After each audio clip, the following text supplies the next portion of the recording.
All right, welcome in. Sorry for that. YouTube gave me a little bit of struggle here.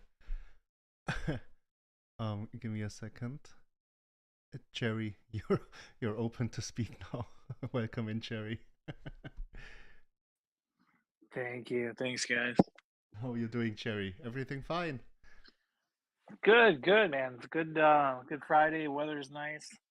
Love to hear this. Love to hear this. All right, perfect. We'll just. Do you need to share your screen? I believe we will. So Dami just came in. You can unmute him. Dami, perfect. And then Justin as well. Give me a second. Dami, Justin, you're unmuted, guys. How's it going, guys? Hey, thank you very Justin. much. Dami, welcome in. Yeah. Thanks. How are you doing? Everything fine? Yeah, everything great over here. Perfect, perfect. Now, sorry for this little delay. YouTube gave me a little bit of struggle because we are also streaming live on YouTube. Okay. So it is automatically recorded because a lot of people from us, they can't actually attend the AMAs, but they are rewatching them on YouTube. So we kind of need it, right? Hey, 1 second. Do you think you can you unmute L as well? Who? Oh, his hand's raised. Yep. Yeah. There. All right, perfect. Yes. He's not he's not L anymore on his username. Oh, is he not? No. Oh, soft curse. Yeah. Yeah. There we go. Hello, everybody. Right. Hello right there. Here. All right. Now everything is set up. So if you guys need to share a screen, you can of course just go for it, right? Otherwise. Yeah, Lee will share his screen when needed. Yeah, or perfect. L will share his screen. Yeah, yep. Perfect. This is perfect for the recording. Yeah, because as I said, a lot of people are just rewatching the AMA, so there might be some questions which I will forward afterwards, but I don't think this is a problem, right? All right. Cool, yeah. Yeah, perfect. All right. Let us spam this in a little bit. So people, oi. Rose is going crazy again. Perfect. Now, I think we can just start off. People will keep on dripping in over time. So, as we said before, today the AMA with Rome, because we need the AMA actually. We have quite a few questions for the project of Rome, which is a very, very interesting project, can tell you guys. When we first checked it out, it was very, very interesting, especially since it's tied to a real world usage here. So we have here quite a few people from Rome itself, which is very, very interesting. So I guess we will receive a lot of input here from the side of Rome.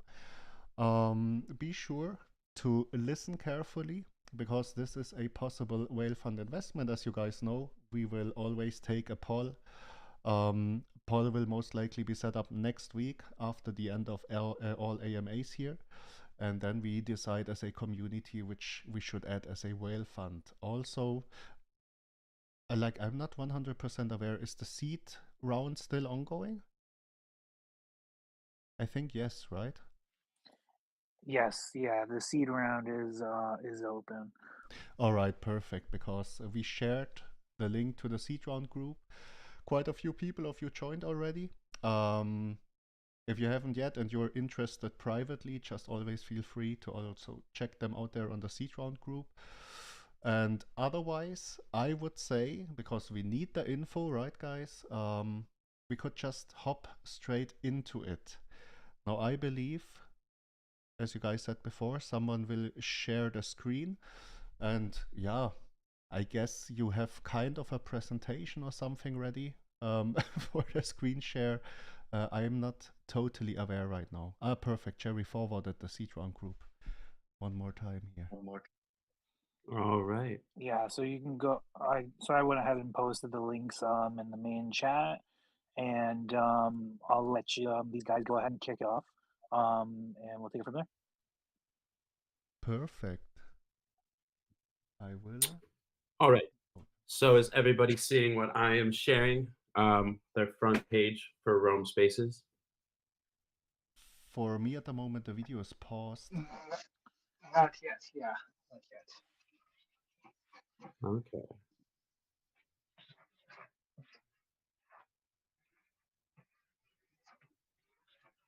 It should be sharing.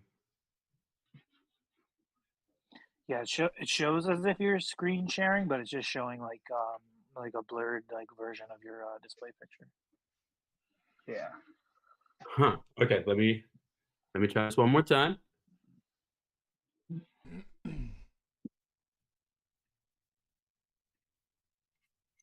Okay.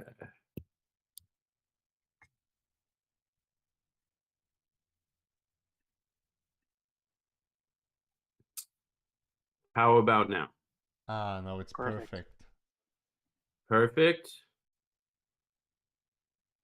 Yes. Wonderful. Perfect. All right. So I wanted to give this a little bit of a preamble for the beginning of this presentation. This is our current white paper that we are still kind of under progress with.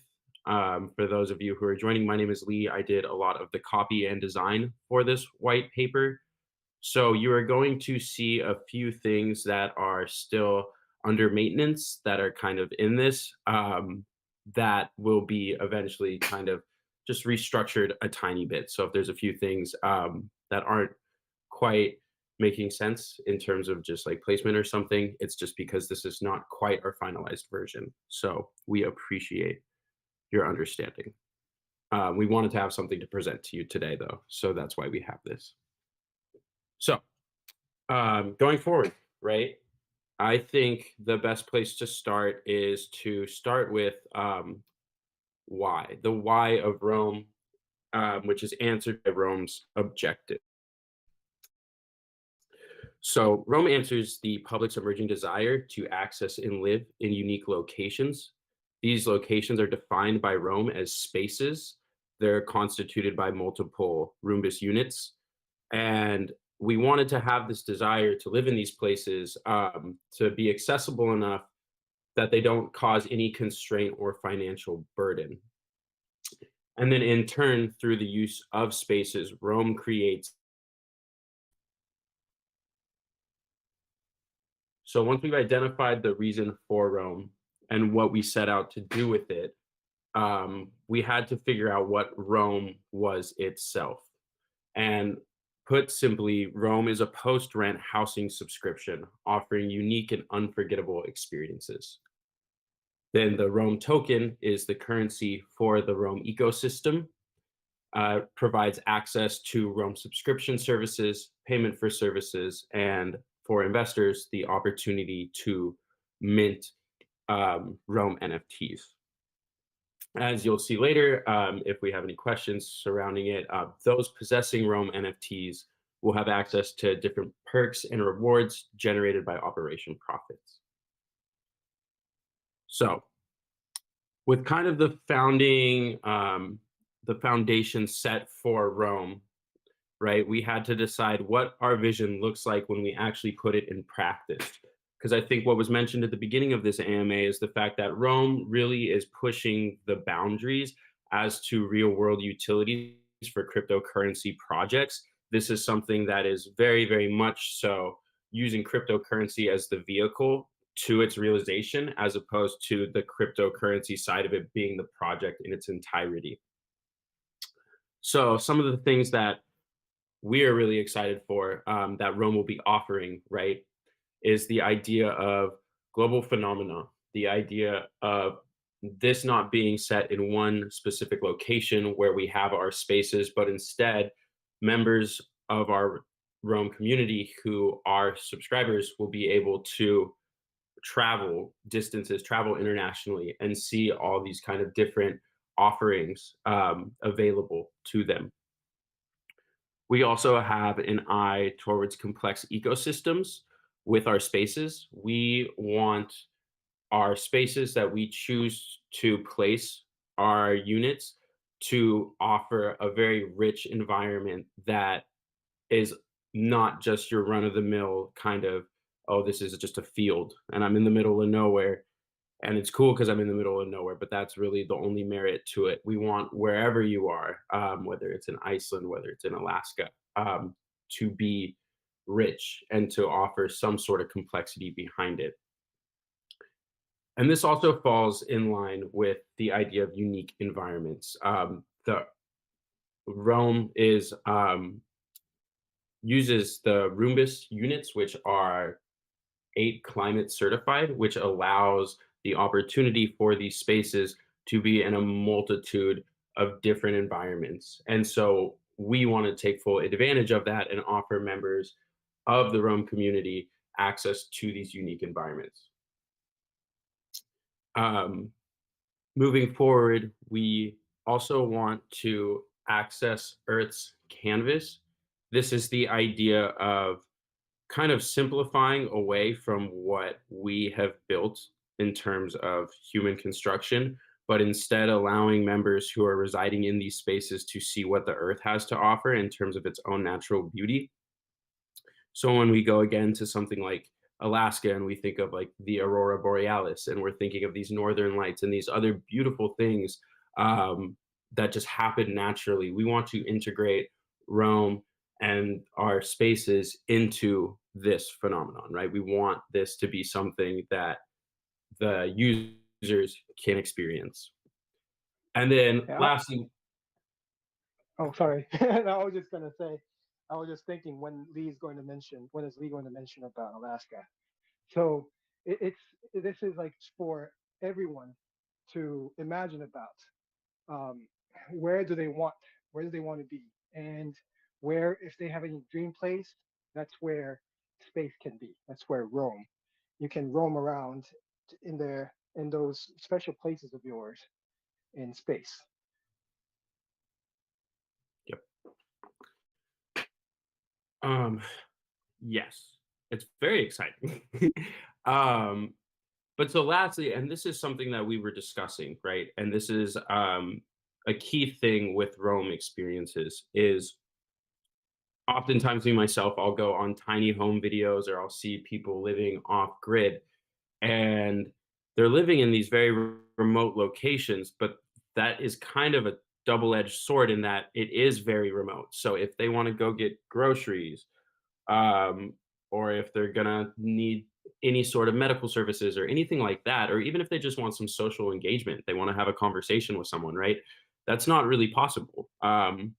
But Rome aims to make these communities and to make all the like quality of life things that we're accustomed to accessible in areas and spaces that they normally would be inaccessible.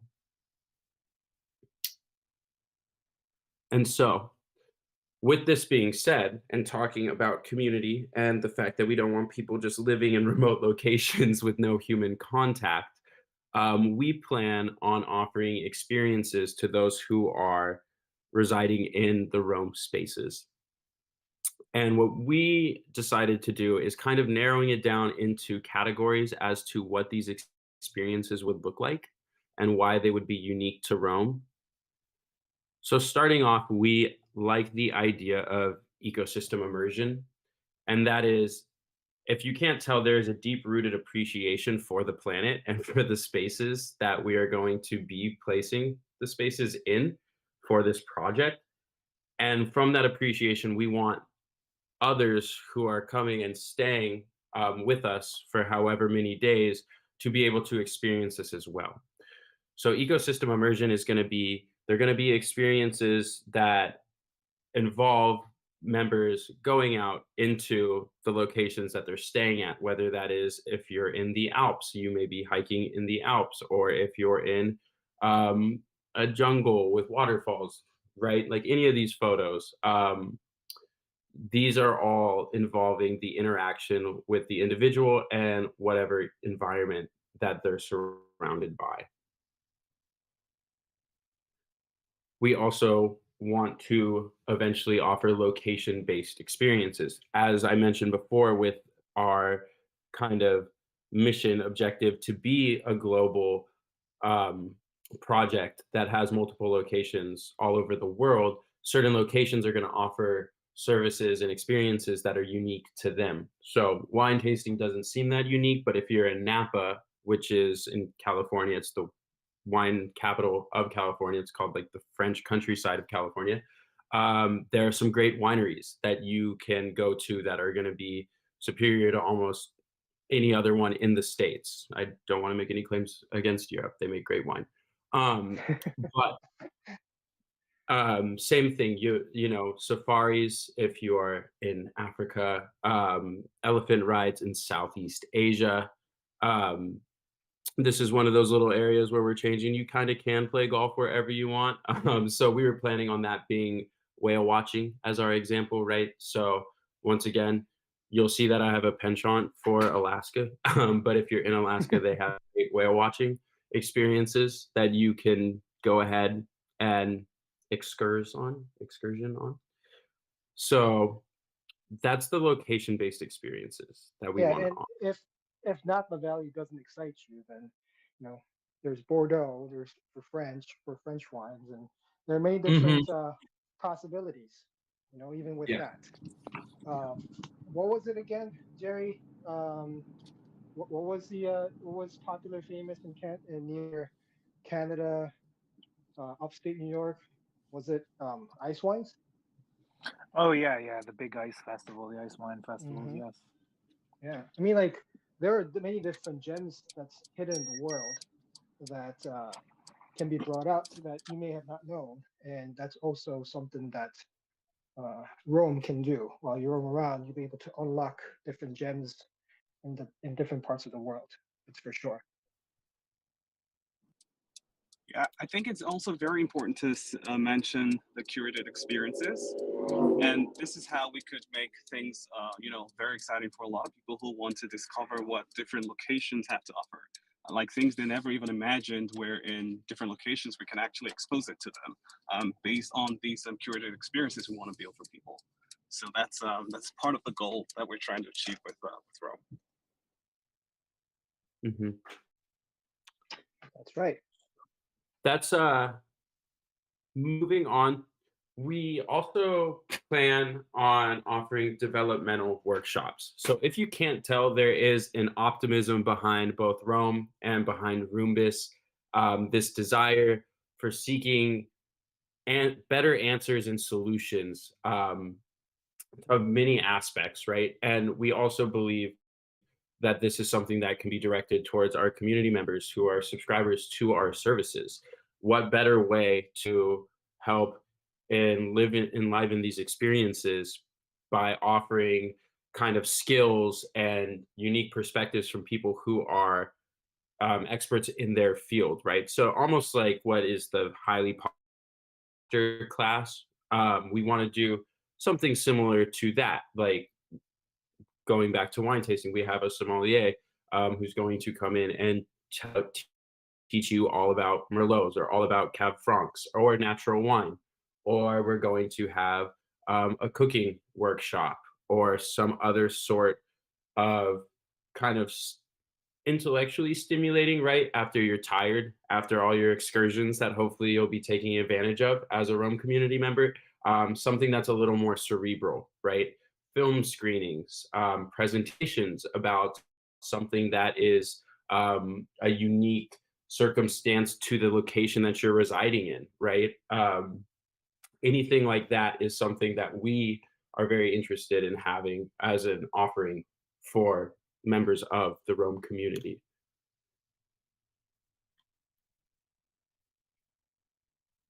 I was just going to pause to see if anyone had any other thoughts, or we can move right on. Any questions, Boca, up to this point? Yeah. I don't want to interrupt the flow of the presentation, you know, but if you're just asking freely out, because I'm just taking notes on the side as well. So in which way do you want to implement this different experiences, as for example, developmental workshops? Are you trying to partner up there with bigger agencies which are specialized on that kind of stuff? For example, I'm not aware if people know this agency. We have a company in Germany which is called Jochen Schweizer, and they offer, for example, this action experiences, right? You can go whatever, rock climbing on a quad trip or whatever you want, and they basically handle all the management behind it. Do you want to like manage everything yourself, or do you actually want to partner up there with different companies?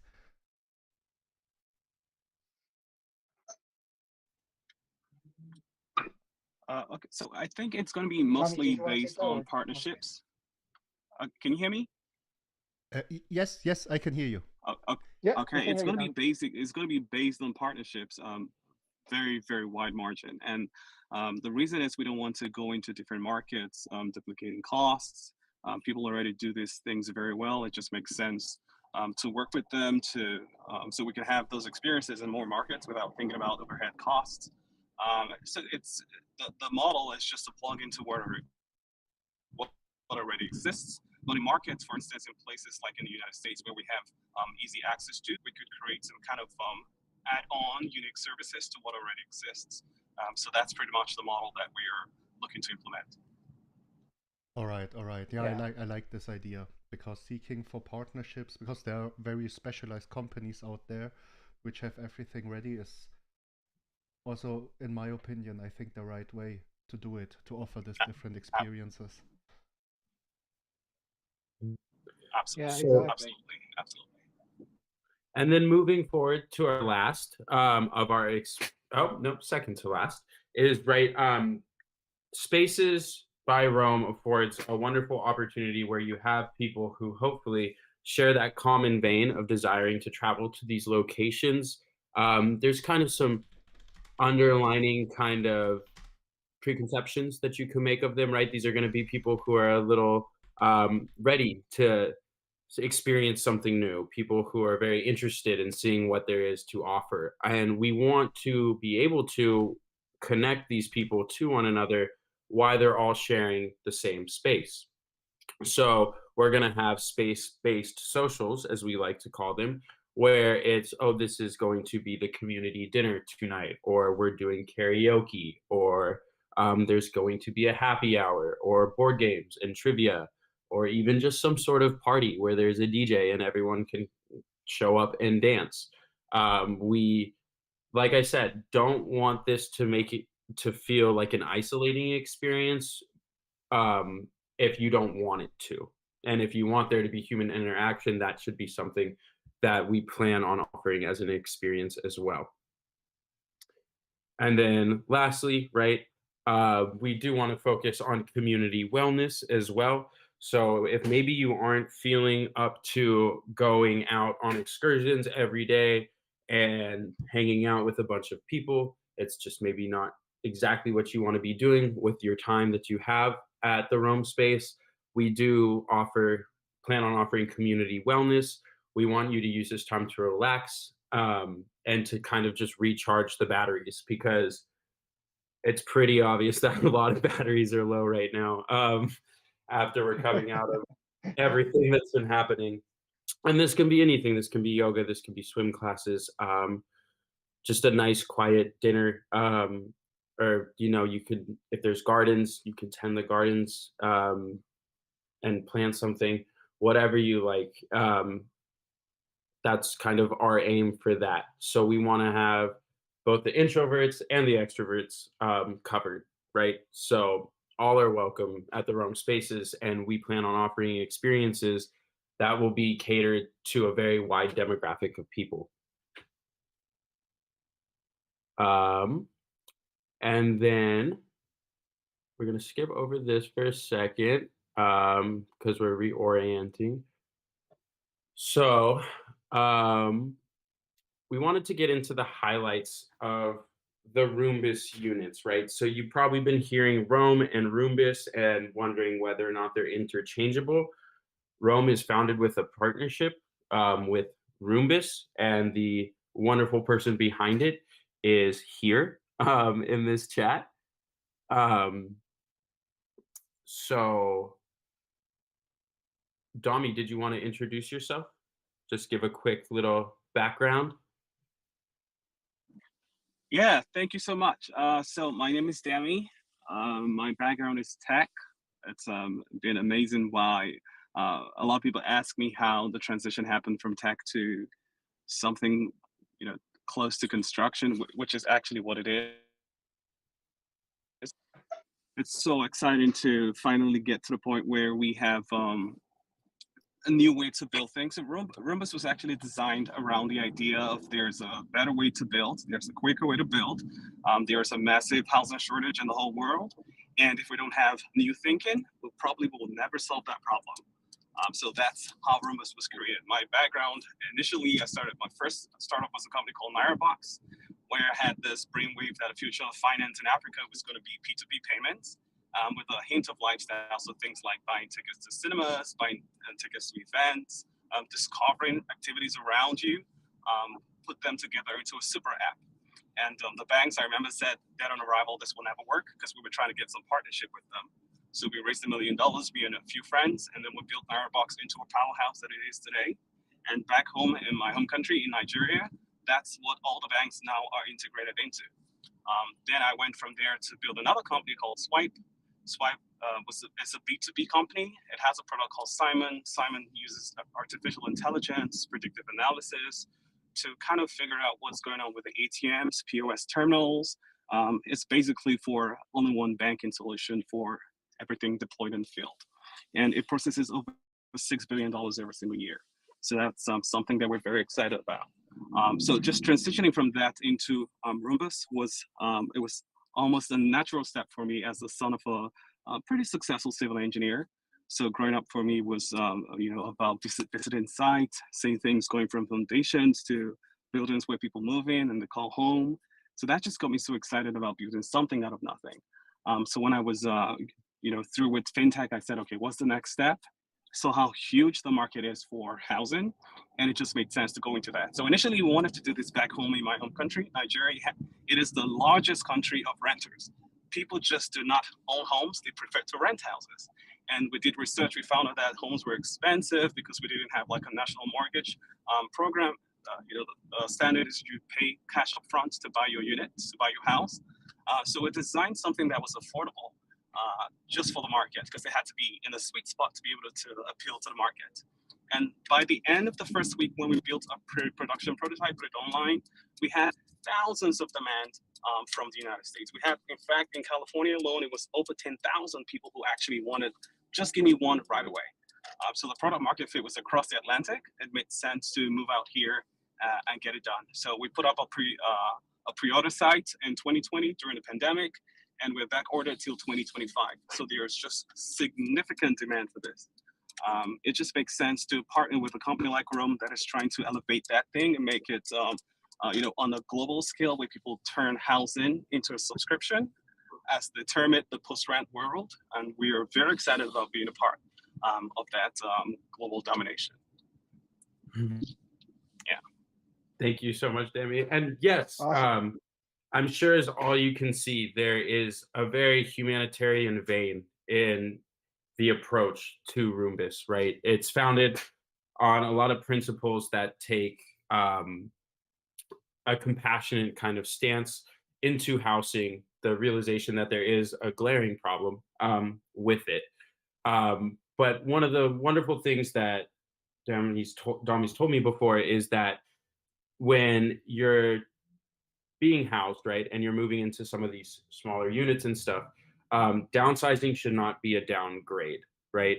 And some of the highlights of the Roombus unit that I think is important to go over in this presentation real quick, that I think really kind of detail how much attention to detail is in these units. It starts with the materials. And the materials reflect a deep appreciation for the planet. A lot of the whole entire steel frame is recyclable. So if for whatever reason the house needs to be moved away, that steel frame can be recycled. A lot of all the wall materials are made of 60% recycled plastics. There is very much so just thoughtful consideration, not for just how the building is going to be in the now, but how it will be much later, and its overall sustainability for the planet.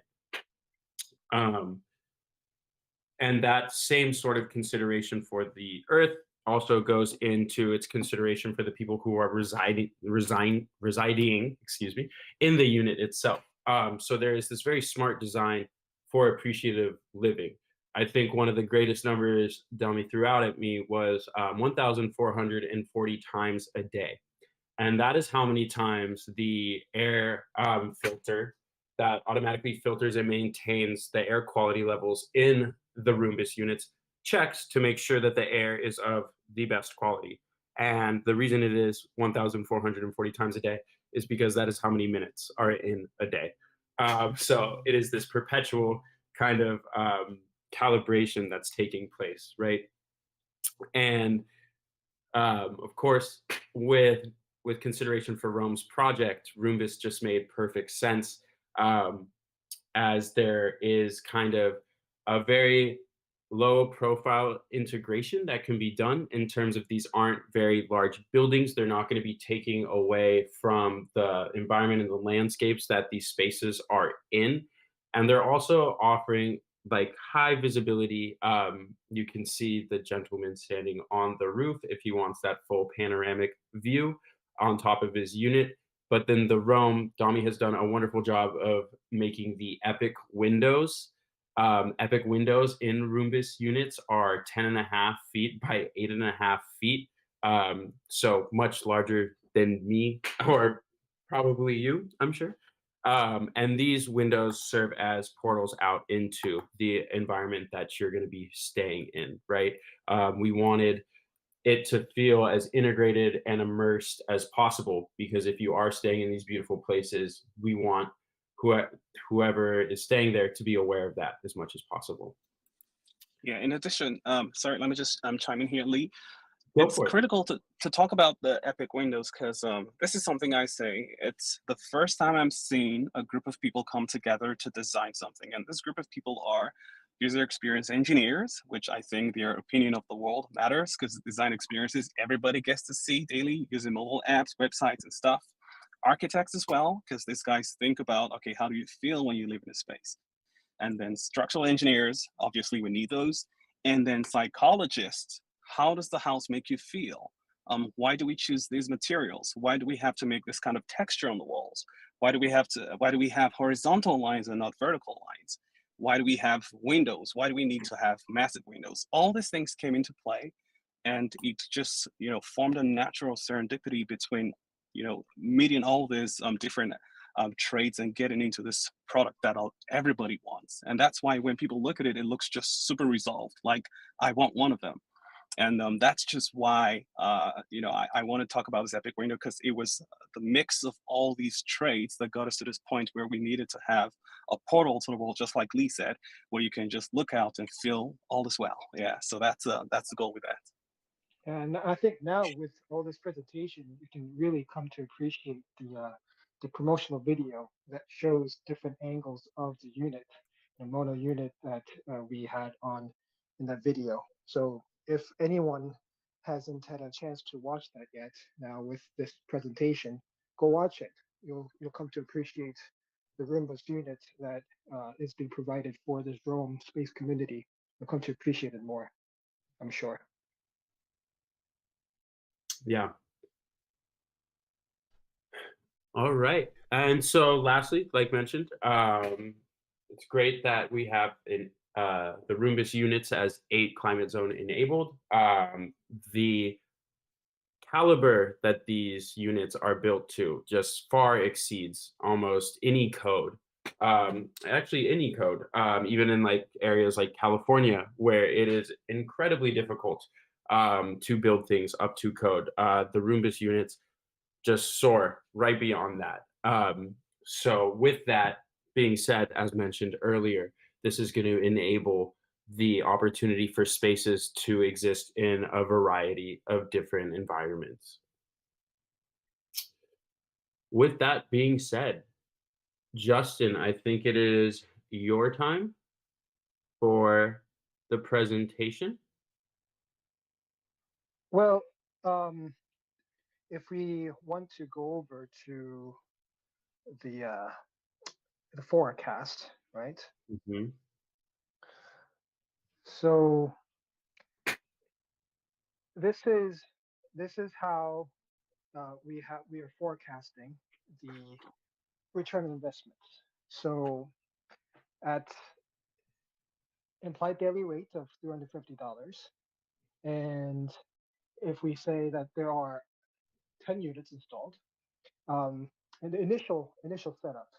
So it will we're we're looking at a scenario of 2 acres of land that we estimate it will cost about $200,000 US dollars, and then about $65,000 per unit, and about $5,000 to set up the utility for each unit, and then we'll have that clubhouse where it'll be center of the Rome space community.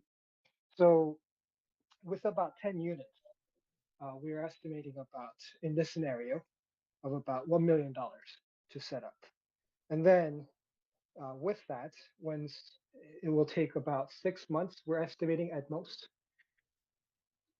with 50% occupancy, um, with ongoing expense of about $120,000 per year, with managers and with utility payments if need be, and also different miscellaneous items that will need to be bought throughout, toiletries or uh, different those different miscellaneous items.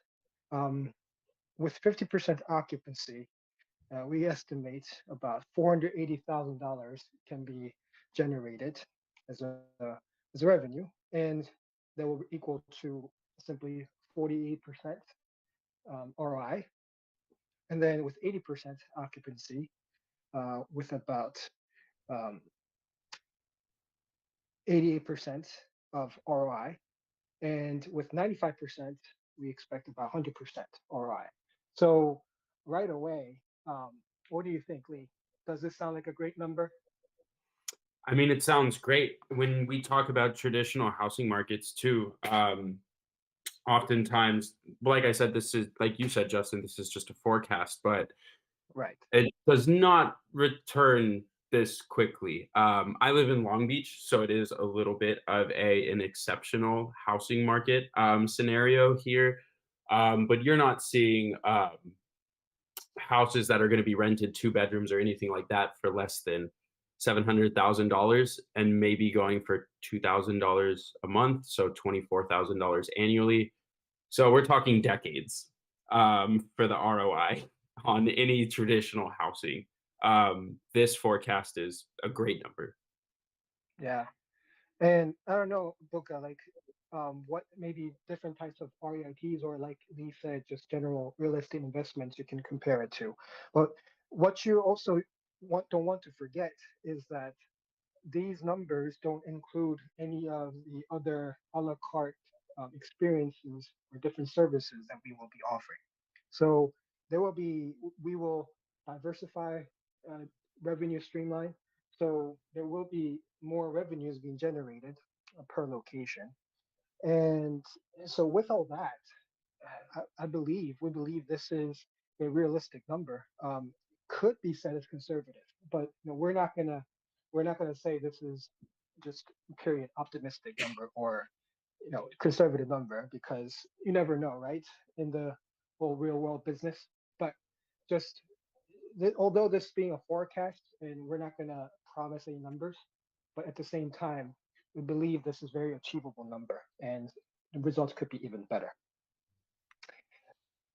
And now let's go briefly into the next page about tokenomics. So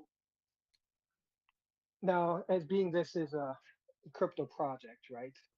There is, of course, the the backbone of this, which there's Rome token, and this is also with the scenario of that the rate is the launch rate. The rate is at 5,000 Rome coins per BNB.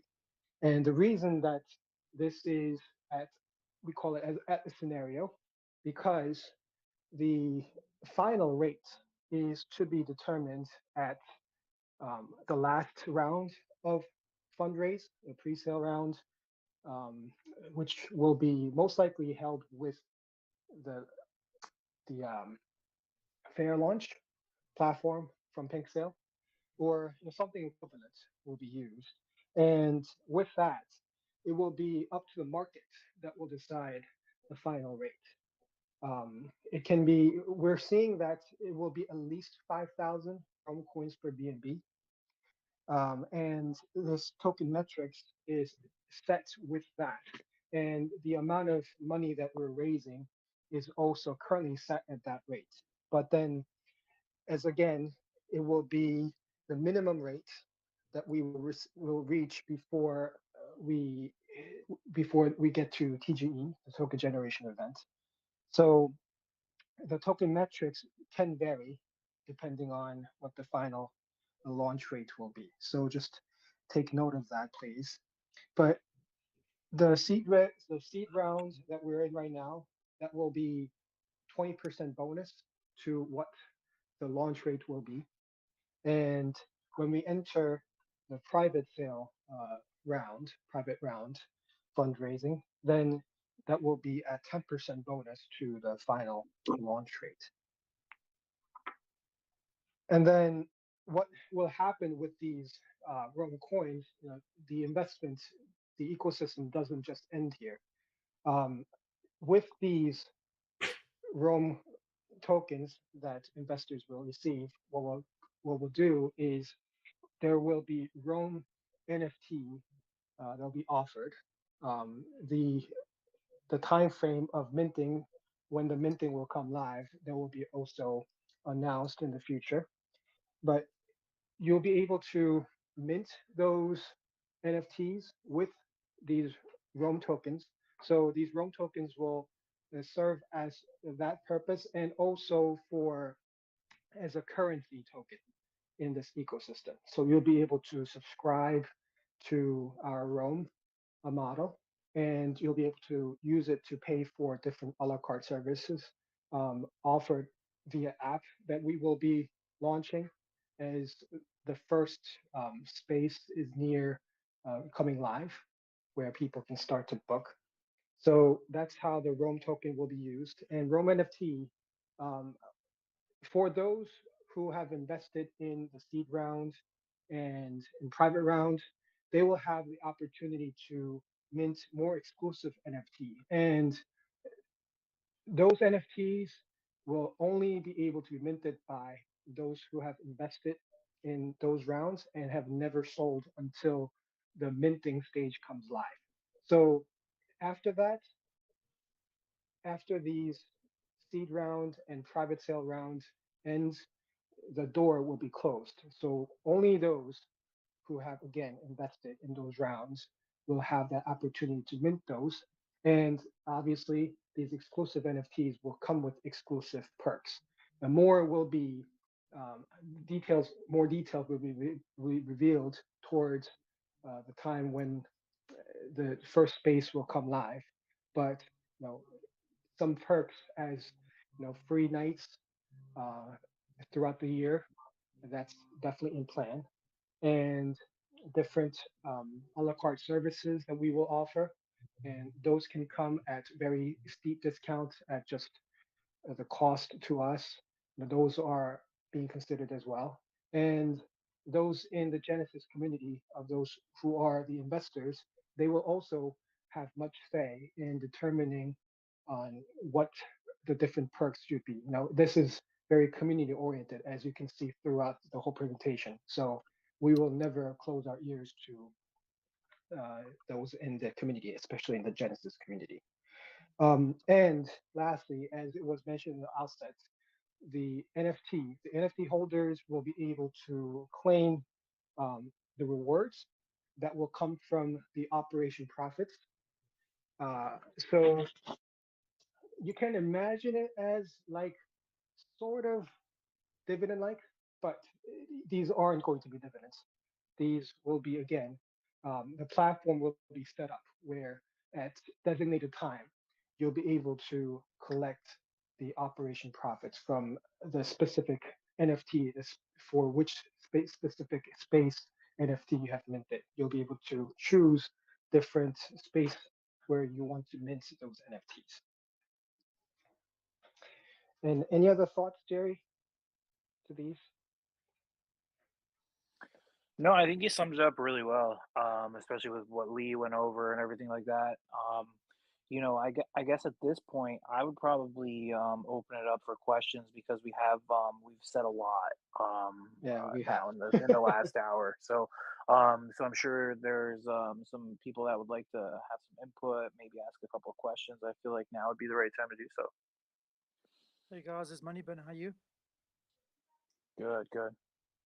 Good, man. Just there's 2 questions in the chat there. If you guys can just tackle that.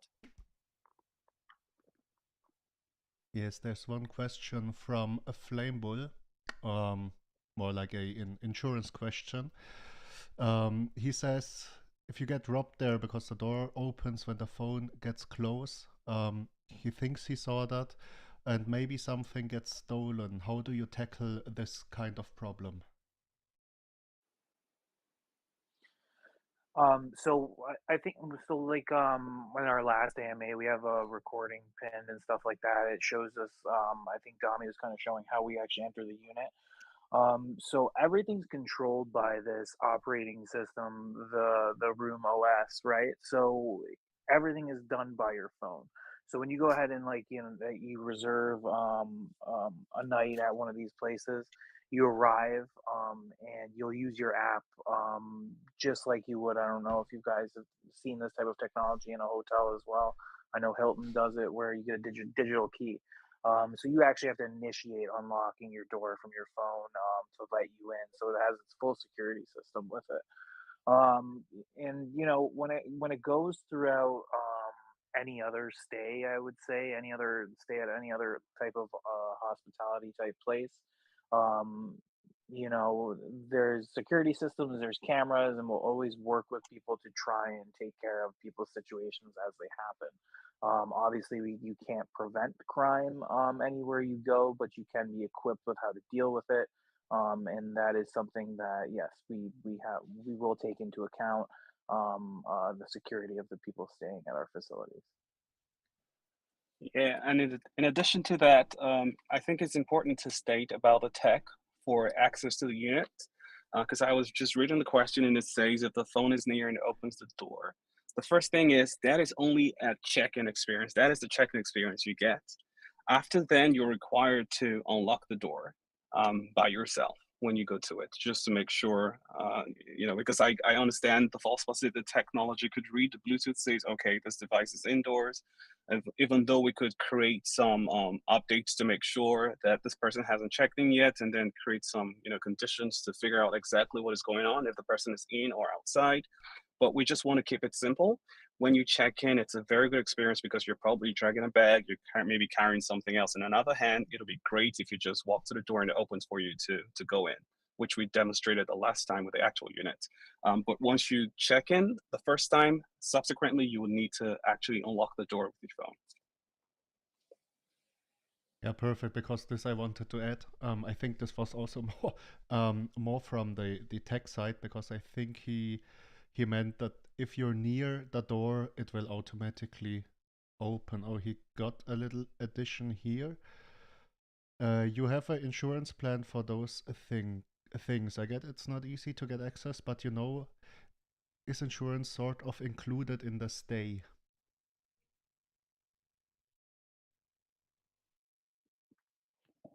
Yeah, that's something that we'll be working with as well. Obviously, everything has to be insured as well. Okay. Now I get the question, especially since I was selling a lot of insurance things as well in the past, right? All right, let me move on to Sandra before we get the raised hand questions here. Are those spaces pet friendly? One word, absolutely. Perfect. I love to hear it. Refreshing to hear one word answer, right? After 55 minutes of nonstop talking. No, but I think this fits, right? Because especially if people are interested in staying remotely outside, a lot of people will actually have, for example, dogs, which they want to take with them. So this fits perfectly to be pet friendly here. Even tigers. Yeah, even tigers are allowed. You just have to pay a pet fee. I want one. Or maybe yeah. Okay. I will move to the raised hand question. Scott, I will unmute you first because I saw you actually with the first raised hand here. You can talk now, Scott. Hey guys, how's it going? Can you guys hear me all right? Yes, perfectly fine.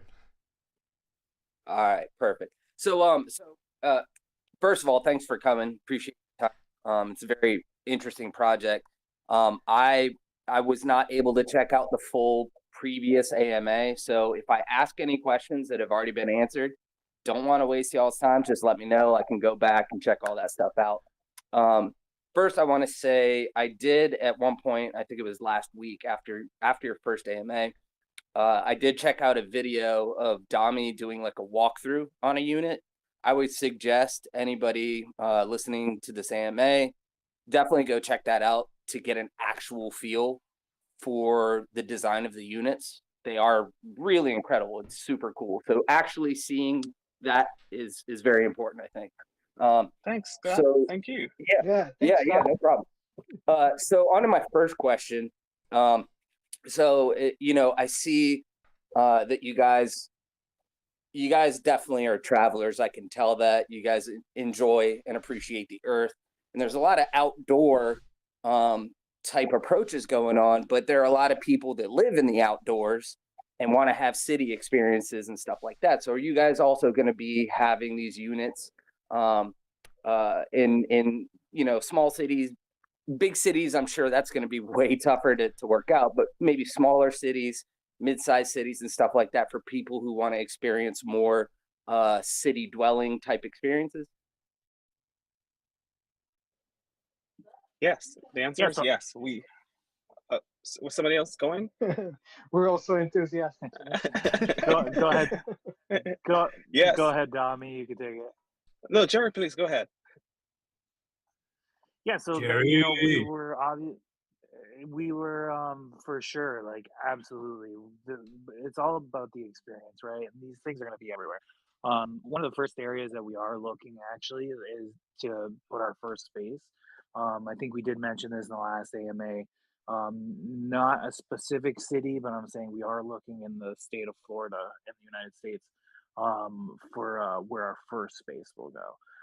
So as you can imagine, that's not, we're not looking at a very like rural space out in the middle of nowhere or anything like that. We're looking for our first space to be a fun one, so that everybody can enjoy and have it in kind of like a more city site. Perfect. And then my next question is more based off of, I guess how you pay for these things. Obviously, I know it's through the token and it's all native designed and stuff like that. I guess I'm more curious, is there going to be some sort of like subscription approach? And I'm sure you guys have obviously been working on this for a long time, so I guarantee I'm not the first person to bring this up. I just want to make sure that there's not some sort of like timeshare approach to the setup, and that it's not subscription based, that you're going to get locked in for a certain amount of time or anything like that. Yeah, for sure. But Dami, why don't you go ahead and take the subscription idea? Okay, so we definitely have a subscription model, but everybody hates timeshare, including ourselves. We absolutely loathe it. So we're not doing anything that looks remotely close to timeshare. There is no minimums. There is no tie-in period. There is nothing. It's a simple subscription system from $5.99 a month all the way to $2,000 a month. It depends. We could raise it if we want to have different kind of tiers, but it's a simple subscription model. No obligation. Anytime you want to stop, you just go ahead and press stop, and that's it. So there is no timeshare and nothing binding you into it. Perfect. And that kind of leads into my next question as well. So is there kind of like this might be something you guys covered. Is there like an average pricing per night that you guys could throw out on how much it would cost in, let's say, USD per night? And does that vary per location?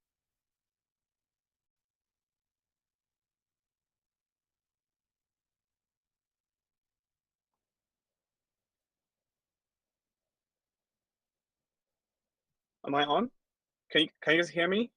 We can hear you. I can Yes. hear you. Oh, great. Okay, so we have an implied nightly rate about $350, and that is what we implied from the subscription model, which is zero that down to what a night will cost, and that's $350. Does that answer your question? Absolutely. Yeah. And that does lead into my next question. I know you guys talked a lot about rent and stuff like that. $350 a night obviously is not rent numbers, right? So is this more of a unique hotel short stay type design you guys are going for? Yeah, that's it. Perfect. Okay. And then do you guys have any kind of idea on how many units you guys plan on deploying in, like, say, the first year once you're up and running and actually deploying the units? So we are starting from the Florida location, which we want to put 10 units there. That's the start. But because of how the Roombas units are designed and how the scalability of the entire solution is, we can be in as many cities as possible. I think it'll just be based on our appetite for expansion at that point. I think I'll let maybe Justin or Jerry go ahead to answer this, but it's pretty much endlessly scalable.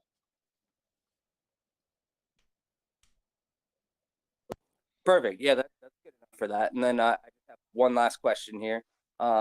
So are the investment approaches just the crypto capital that you guys are trying to build, or are you guys also securing traditional funding elsewhere?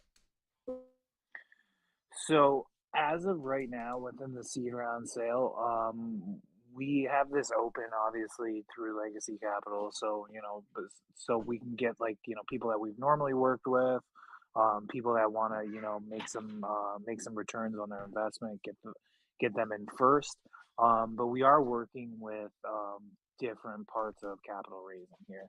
So we're working with real world real estate companies also on the outside that are going to still contribute in crypto.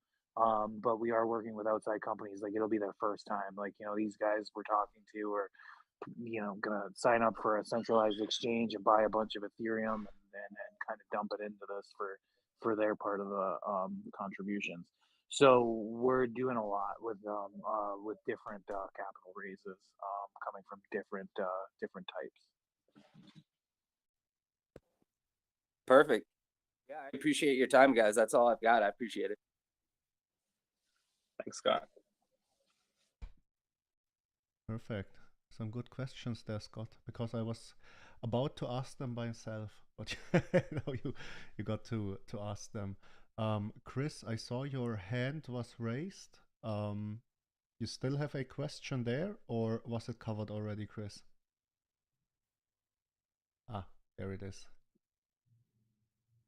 Now you can go, Chris.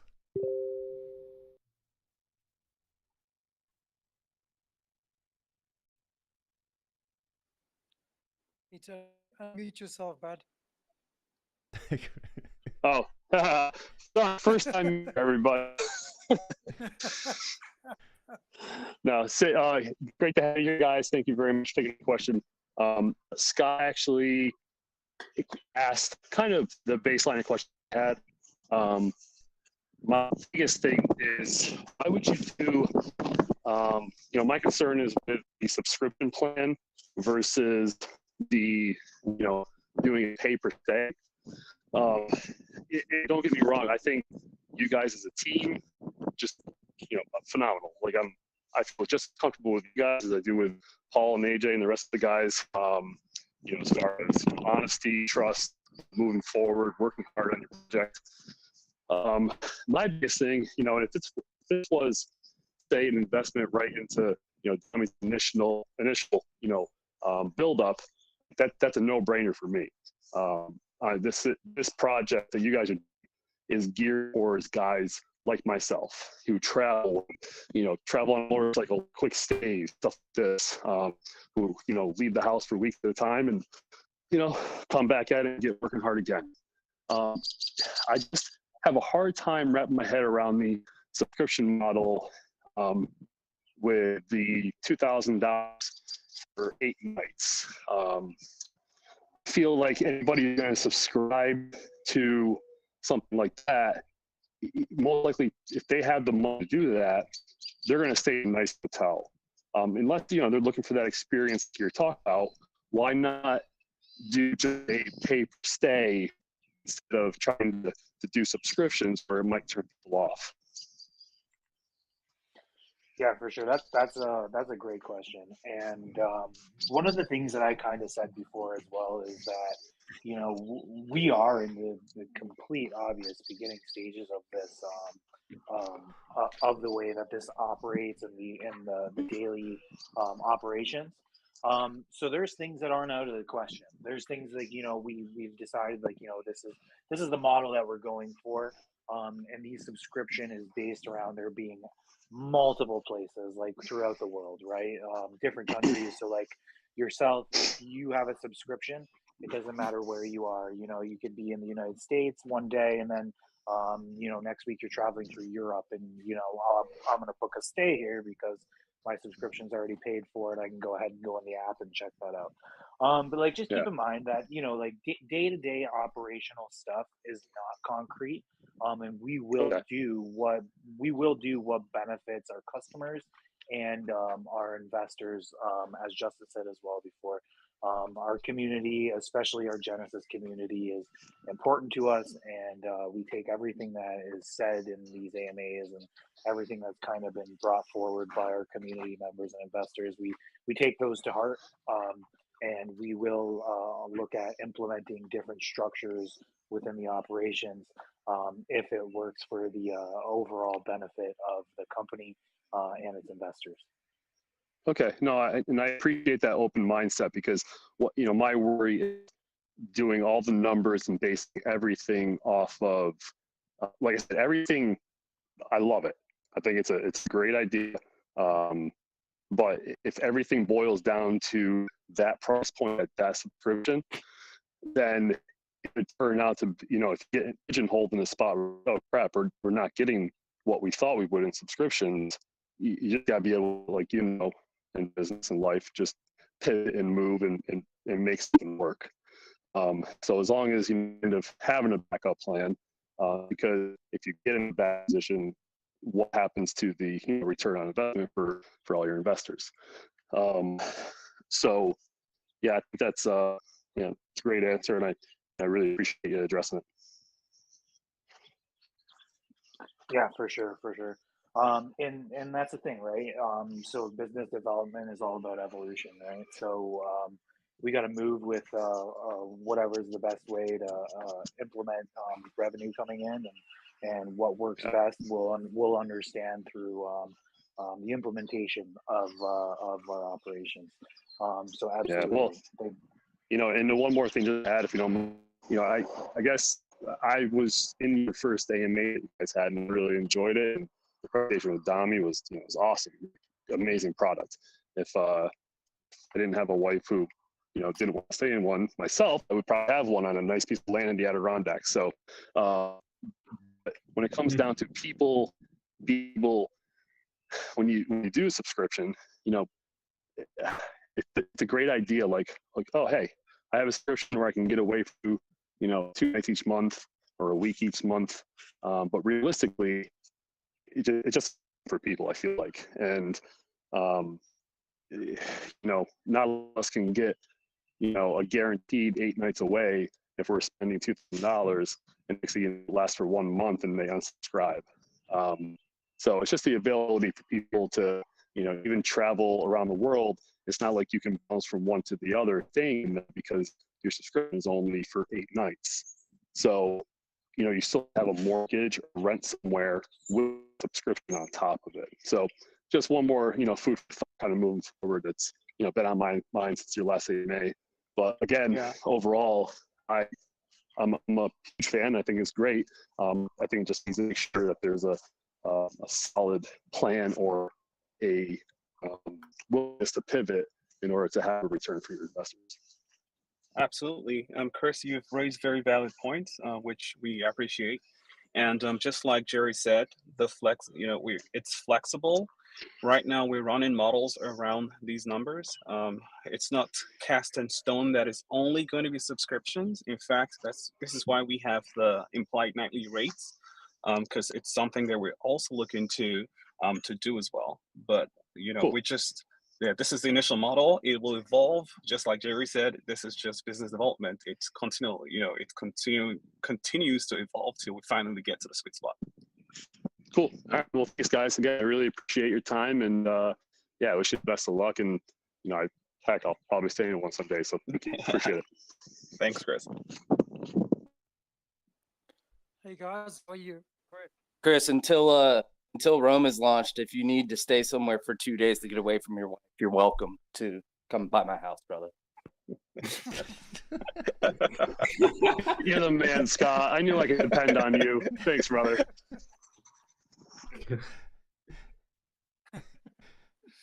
Oh, shit.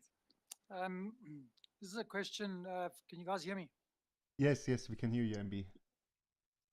Okay, good. Just a question to the guys. I was also in the last AMA.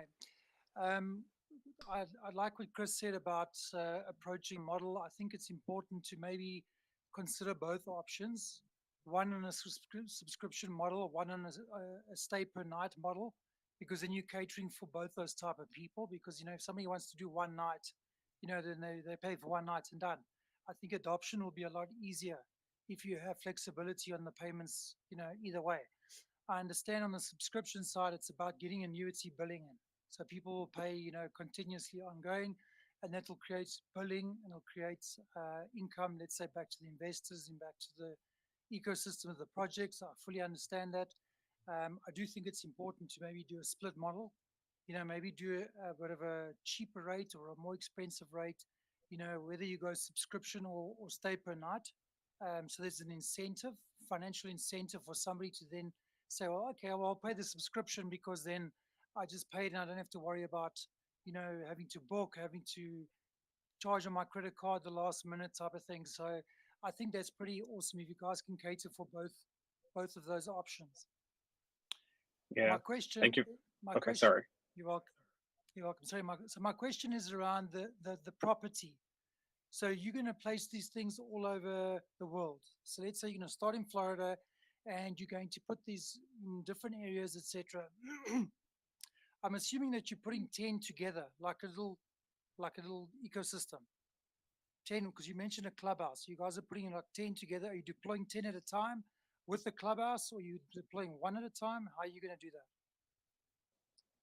Okay, so it's let me answer the question first before I revert to the previous statement.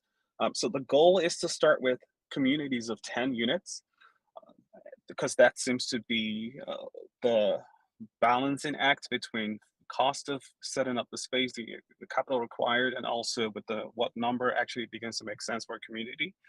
So it's 10 units and then a clubhouse, because we want them to have a communal space where everybody can hang out together. Clubhouse is super important for the for the long-term viability of the spaces that we have. And then concerning what you mentioned about the previous point Chris highlighted of having the nightly stay, yes, absolutely, something that we're looking at. But as we scale, it'll become very clear to a lot of people that subscription makes the most sense for them. When we have this as traction grows across the world, subscriptions will be more valuable, and we'll definitely prioritize those guys to the guys who want to do one night stays, because when it's fully booked, then people will be encouraged to subscribe instead of just booking one night stays. And then we could also have more, we could do some fine tuning around the numbers there for 2 night stays, 1 night stay a month guaranteed, different kind of things. So I think we can get creative there. Let's not get trapped in the numbers that this is what it is, like it's cast in stone, it can't move. No, it's super flexible. 100%. Thanks for answering that. It's just that, I think what's important in these AMAs is we obviously raise these discussion points, because then they become thought topics that you guys can then use to customize your costing, your price point, your experience. Absolutely. Absolutely. How you deploy, so these things are obviously invaluable as far as that's concerned. My other question is, when you deploy these, sites of 10, are you going to purchase the land itself from wherever to then place these units on, or how are you going to do that? Because obviously there would be a property tax, I'd imagine, for owning that piece of land if you're going to buy it outright and then deploy your units, etc. That has to be paid per year. And is that included in your subscription model? Yes. So we actually buy the land and then install these units there. Part of the expenses is paying for property taxes. Whatever it is in different jurisdictions, we'll have to abide by local laws. Okay, cool. And then maintenance of the units, because they come with air conditioning, and let's say cleaning needs to be done after a person's, been there to sleep over, for example, at night, to 2 or 7 days, or whatever the period is. Who's going to clean it to make sure it's ready for the next people coming in? Will there be a check-in, check-out time like a hotel? Okay, and also when it comes down to the air conditioners and stuff like that, who's going to maintain that? And have you guys thought about the deployment of contractors to then, or sign agreements with contractors to then go and service these units with regards to the tech and also the aircon, et cetera, et cetera? Yeah, very valid question. So we have part of the things we have accounted for in the OPEX, operational expenses, is that we have somebody who is staying there 24 hours, who actually lives there on site for maintenance, to do basic maintenance and anything that needs escalation. We have a network of people we already signed a contract with, who we have strict SLAs with them for. So that's the model that we're going to replicate everywhere. We have one on-site maintenance guy who takes care of running everything. It's going to be like an octopus kind of role, where he actually does some sort of cleaning and also does some basic maintenance. And then also, like I mentioned, anything that is beyond him, he escalates for immediate assistance. Okay, perfect. A big thing that, although we're in nature and we go to different places to actually escape technology, your obviously your system is based on technology as well. How will you handle if, like people go to a hotel, first thing they do when they walk in, a lot of people, they switch on the TV. And personally, I hate it because I think it's a distraction to where you are. But people do it anyway. It's just a common sense thing that people do. How will you cater for television requirements and data requirements? Let's say people are on their phones, because you'll have, let's say, a family, maybe that goes there, kids on the tablet, kids on the cell phone.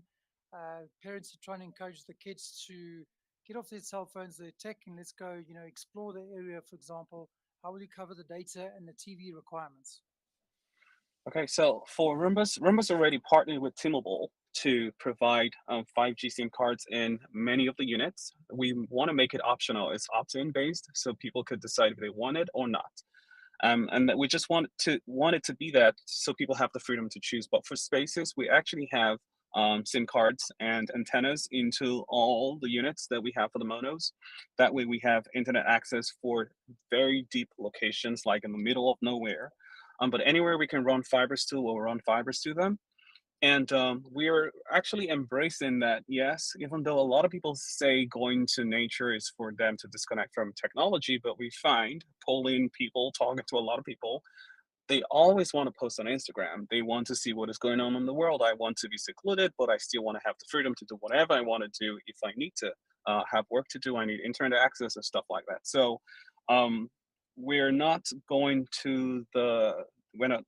full on into the angle of you're disconnecting from technology. No, we're embracing technology, because technology now is no longer a nice to have. It's part of our daily lives. So that's critical.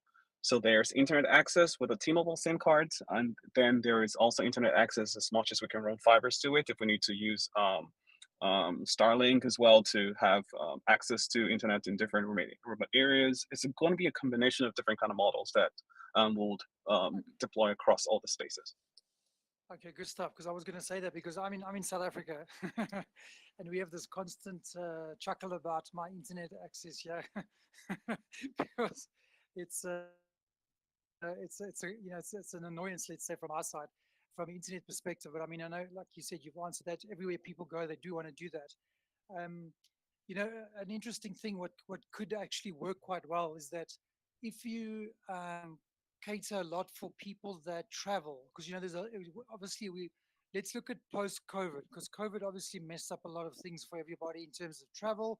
A lot of people that used to make an income from traveling to one place to another, and they used to do these online reviews of these different hotels, these different rooms, these remote locations, etc.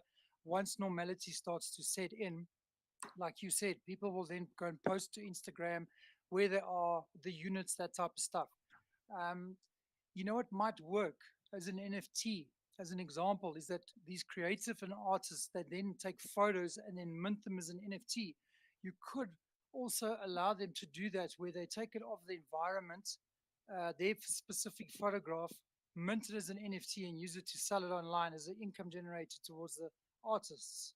That could be a good selling point for you guys going forward. Well, good idea. That actually is already being discussed. So I'm glad that Okay. you have that idea in brainstorm there. But yeah, definitely that's something that we have been discussing that can come on part of the app that we will be launching. So Okay. yeah, Good stuff. great And that then we're having AMA here. Many great 100, great thoughts coming out here. 100%. You'll notice we're a very in-depth team. We like to pick things apart, from a constructive perspective, purely because, as even Chris was saying and Paul was saying, we do like the project.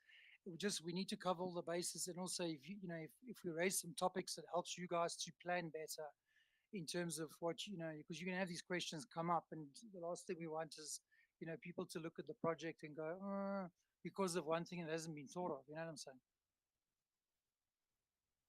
Yeah, but again, like as we have mentioned before too, we're very flexible. So you can have confidence that there may be things that we have not thought of and gets brought up through this AMA. Then we will definitely take those into good consideration and look for ways to implement in our plans if those are viable options.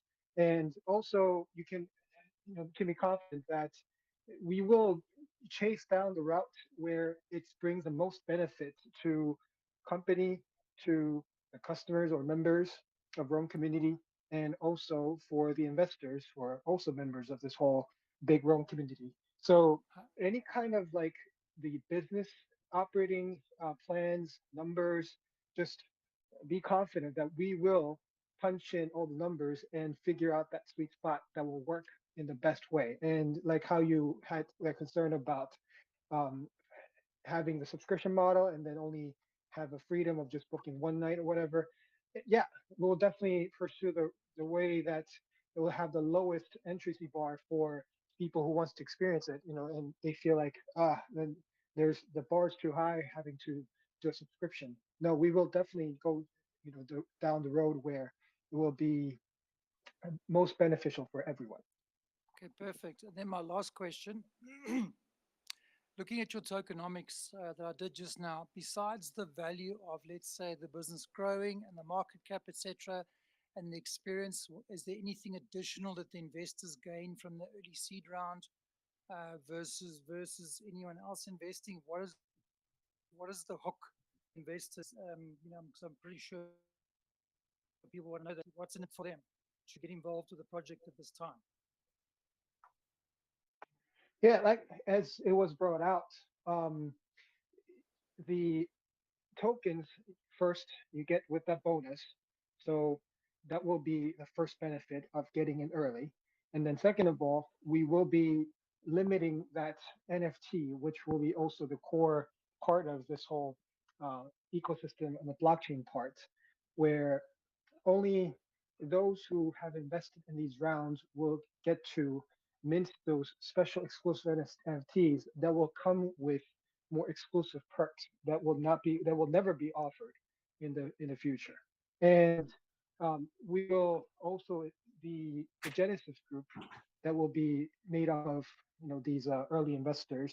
We will always embrace that community too. So you will always have that more say as to which direction. If you have any great thoughts that you want to share, as you're sharing tonight, um, you will have more open ears to within that excluded community as well.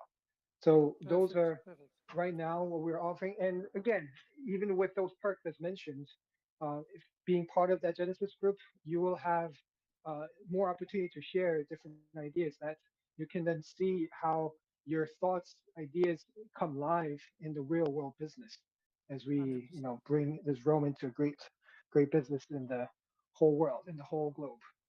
100%. And possibly on exclusive perks, maybe discounted rates for the seed round investors as a possibility. And then Oh also yeah, for sure. 100%, then at least, because obviously those are going to be your biggest ambassadors. They're the ones that do the Oh yeah. seed round investments. So I mean, they Yeah. need to benefit from it. And then the other thing is also to then align yourself with social media. What is your marketing plan going forward? Let's say for the next 6.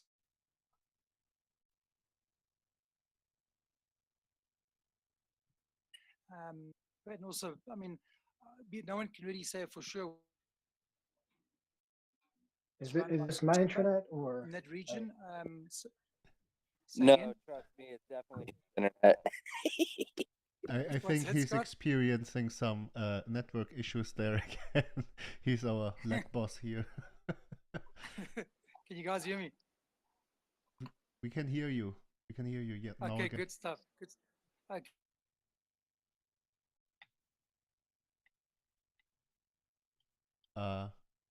I think he is out again. Okay. So I was cut off there. Okay, let's try this again.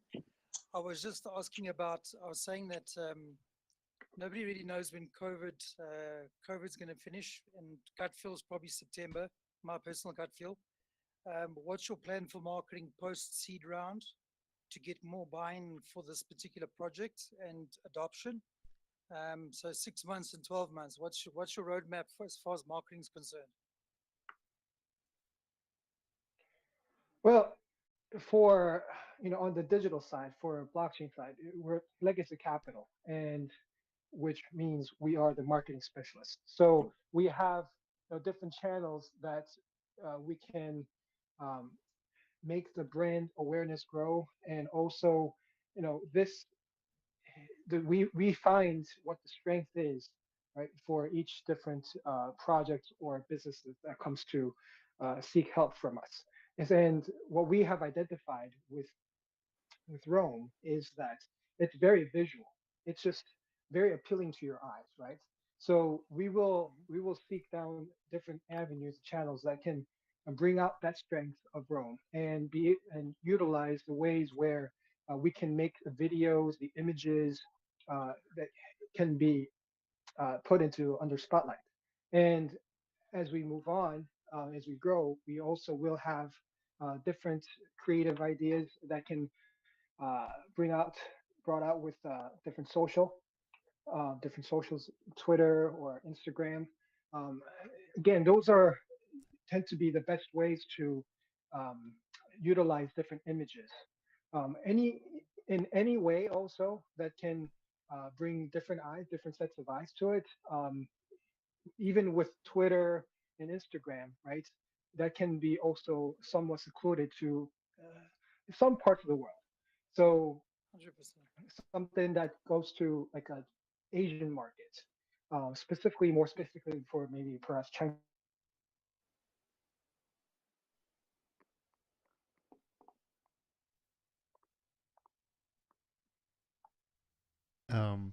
Justin, you're still there? You did cut off there. Was I disconnected for a bit? Yes, Uh, yes. Yeah, you got. Can you guys hear me? You were talking about Asian markets. You were saying something about the Asian markets. You Yep, got to the I'm point. here. Can you guys hear me? Okay. We can hear you. Yeah, that was my internet. I know that. I think Moneybin kind of blew that technical difficulty towards me. So so yeah, we also have different networkings that we have for Asian market. So, and another thing that we have to consider is for real estate, Asians they drool, right? They love real estate. So we have different connections to that, operating as legacy capital, and we will definitely utilize that channel, bring out different ways to reach Asian market. And we also visit different conventions for crypto, right? So we were just in Miami a couple of weeks ago, and we will be also attending many different various conventions that can that are already naturally interested in different crypto projects. And you know, this connecting real estate to crypto, it's a coming trend. So Yep. as we visit those different conventions, we will be also looking for different ways to bring more investors for Rome as well.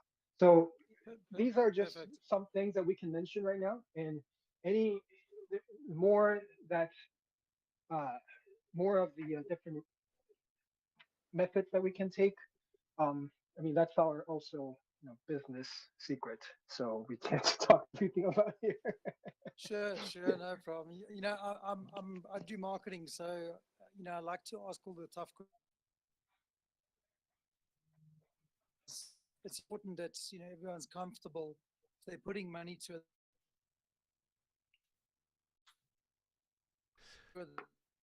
Is that me or is that money? No, this is him. This is him now again.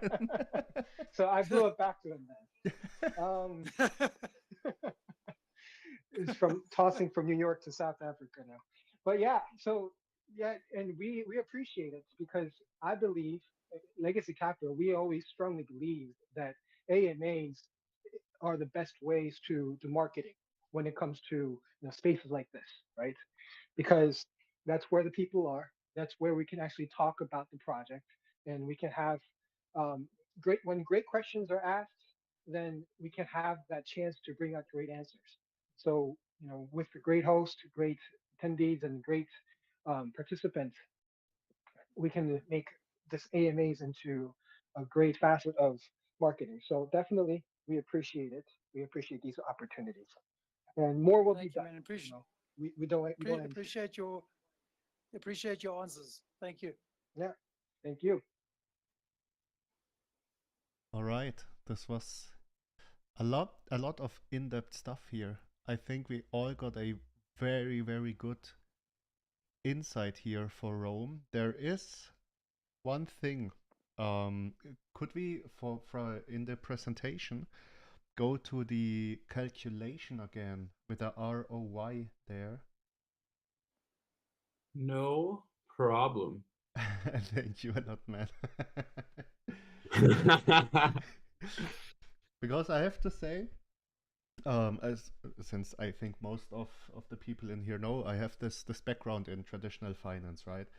And if I'm taking a look at the actual ROI numbers for example, 50% occupancy, these are some pretty good numbers, right? They are very, very good numbers. You won't achieve them in the normal real estate market. You won't achieve them in the, let's say, for example, hotel business.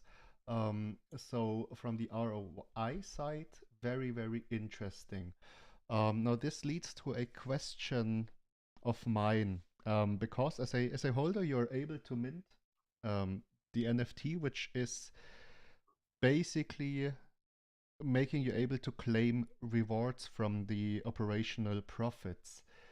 Now my question is, do you have a number, let's say for example for the 50% occupancy, which a holder of this NFT could expect for him personally?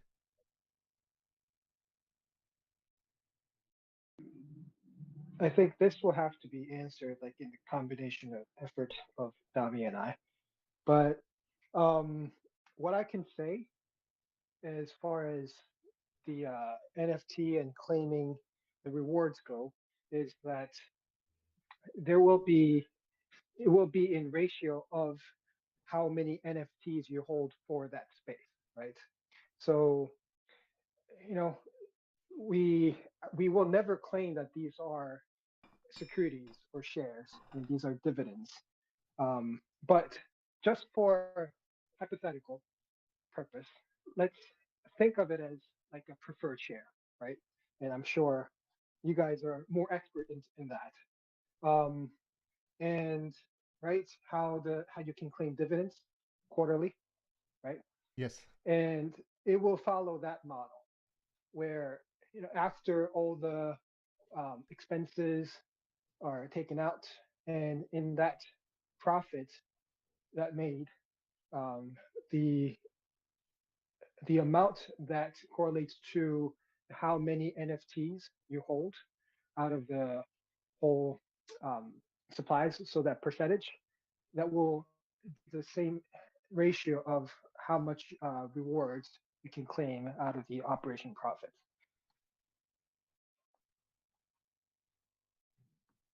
Okay. Okay. This sounds very interesting. So basically, you are, or by as a holder, you are able to mint the NFT for a specific space there, right? Correct. Yep. All right, and then I guess there will be a limited amount of NFTs for this particular space, because this is also very interesting. Because once the business is running, are you? I think I saw this question also in the chat of from Flamebull. Are you able to also trade the NFTs freely? Yep. We will be providing that platform as where you can mint and also where you can trade these NFTs. Yep, that will be the platform provided by Legacy Capital.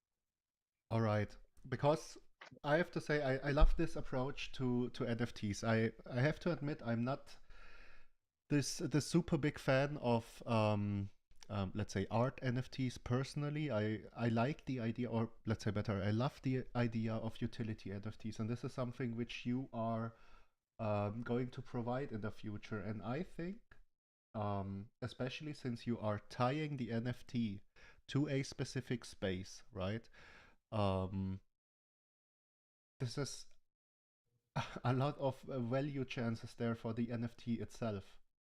This is basically a very, very great addition again to this whole concept here. Definitely. We're bringing a real world utility for the NFT, and not just, simple as, okay, you hold this NFT and you can get a perk of something just that's limited on blockchain, something that's limited on digital space, but we're bringing a lot more creative way, a lot more actual utility, real world utility to this NFT. And you can also feel confident that with the great sense of design that our team has, I can be pretty confident that you will also love the artwork of the NFTs themselves as well. But again, that's not where the value will lie. It will be the actual utility behind it, where you can find the value to these NFTs. I have to say I love this part. I love this part because Yeah. this is very, very unique, right? This is very Yeah, unique. financial guys, I was pretty confident you guys will like it. I didn't also want to go too deep into it, because the idea that we have is, I believe it's pretty unique, and we want to keep it proprietary as much as possible before we introduce a full platform for it. But I can also confidently say at the same time, this will be the beginning of something, a game changer to this whole crypto scene. This way of utilizing NFTs. Definitely, definitely. I can tell you that because we had some questions flowing around here, also regarding other projects which are basically saying, hey, we have this fractional NFTs. You will be holding, let's say, for example, a part of a real estate there, right? But this is legally not done yet. No one has done this yet Right. from the legal side. And this Right. is something which the people are not aware of, that this is a very, very, very big part for the future of crypto as well, which you are tackling here. Yeah. Yep. NFTs, people right now can only think as far as just some artwork, and they laugh about it. It's a meme, but NFT, it will be something that uh, not many people are realizing how much value there is to it. It's a proof of ownership. I'll just leave it at that. But there's also that area where some parts of law and regulation needs to be figured out. And as being this blockchain consultant we are, DeFi consultant we are, will be weeding through um, so that we can benefit everyone while not being under the eyes of some regulation watchers. So, but again, yeah, that's how the NFTs will be utilized in this whole ecosystem. Dami, was there any other thing that you wanted to mention about as far as like Operation Profits go? No, that was perfect, Justin. Okay. All right. What do you think, Buka? Was that your final question? Because I think this is also like an hour and 45 minutes, sort of. Yeah, since we it's started quite long AMA. already. Quite long already. People will take a lot of time to dig into the video itself. Now Yeah. I would close with this question because we got a lot of details there, and I guess we always have the option, if we have more questions coming up, the people can always join your seed-round group there and ask any questions there. This is why we share it in first place. For sure. Just one thing which we didn't cover yet. Sandra did ask, is there a buy and sell tax for the token itself? Yeah, we haven't finalized that number yet, but there will be, at least in the beginning. And when we, of course, introduce centralized exchanges, then we will have to figure out, that with those centralized exchanges that we work with.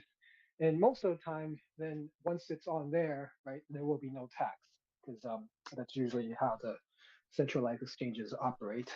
But yes, in the beginning there will be some buy and sell tax, but then we never go when it's a legacy capital venture.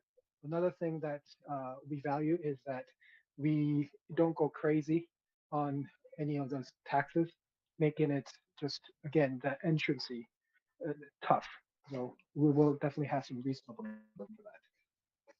All right, perfect. I think this answers the question of Sandra.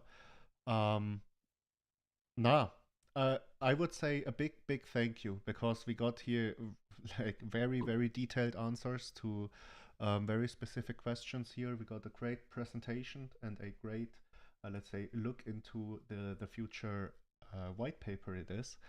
And I have to say, from my side, I really like the project, the idea, very unique. I love that you guys are saying from yourself you're very flexible, and of course this is work in progress here, everything. So if, let's say, some people are worried about, let's say, for example, a subscription model, right? You guys will see in the future how these things will work out, and you will adjust the things in the right way. A strong believer in this one. And For sure. Yep. definitely a big thank you for joining us in here. Very, I think this is a very valuable YouTube armor we have here. A very long but very valuable YouTube armor we had here. And if you want to say Yeah, anything thanks for having us. for let's say as a closing sentence here. Dami, do you have anything to share as a closing remarks? Thank you very much, everybody, for your time.